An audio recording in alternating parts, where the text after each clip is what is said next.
We are now on to carbon monoxide, probably one of the most tricky Lewis diagrams we'll make. Okay, so let's figure out how many valence electrons we have in carbon monoxide. Carbon is row 4A, or column 4A rather. I keep getting column and row mixed up. I'm just going to say group. So it's group 4A, so that means it contributes 4 valence electrons. There's one of them listed in the chemical equation, so a total of 4 valence electrons. Oxygen is group 6A. So that means it brings 6 valence electrons. There's only one of them, so 6 valence electrons altogether for a total of 10 valence electrons. And to determine the central atom, we're going to just remember our general rule of thumb that the least electronegative atom will be the central atom, so that would be carbon, because it's the least electronegative.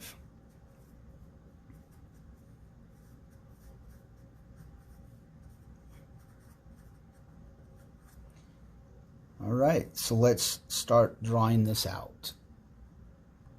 Okay, so we'll start with our central atom, which is carbon, and we'll bond it to oxygen. So here we have used 2 valence electrons. We have 8 remaining.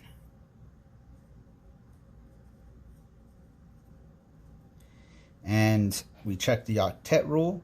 Each of these only has 2 and they both need 8. So no, the octet rule has not been fulfilled.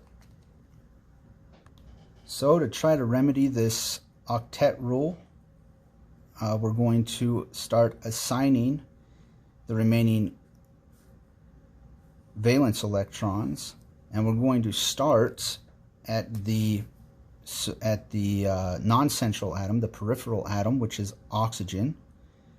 We have 8 electrons to assign, so 1, 2, 3, 4, 5, 6, and now we have to assign what's left to the carbon. 1, 2. So 2, 4, 6, 8, 10. So 10 valence electrons have been used. 0 valence electrons are left. We can check our rules. Let's see, carbon has 2, 4.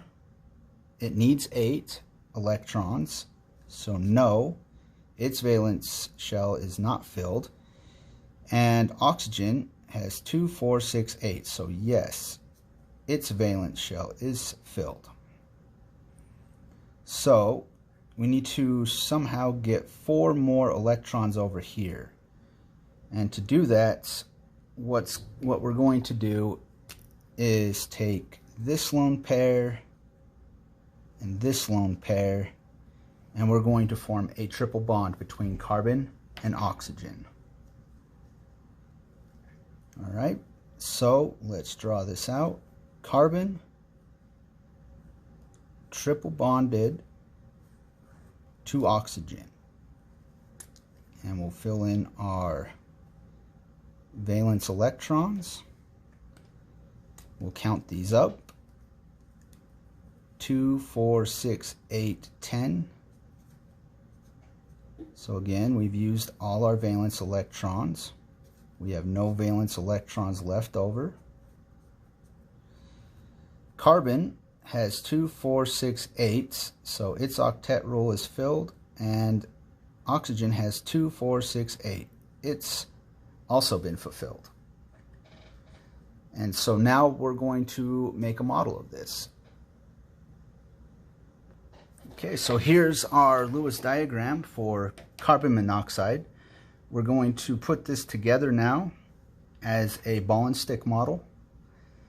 Now for this, I have black for carbon I need to use blue for oxygen, even though normally that's nitrogen. Our red oxygens only have 2 holes, so it won't work for this.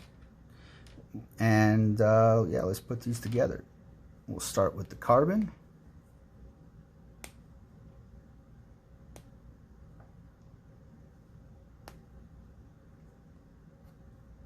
And just bend this down.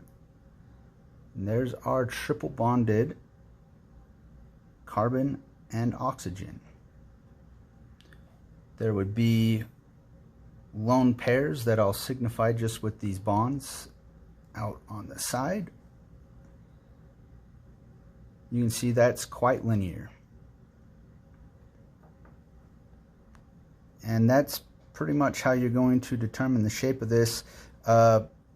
Anytime you have a multiple bond, a double bond or a triple bond, that bond's always going to pull things linear.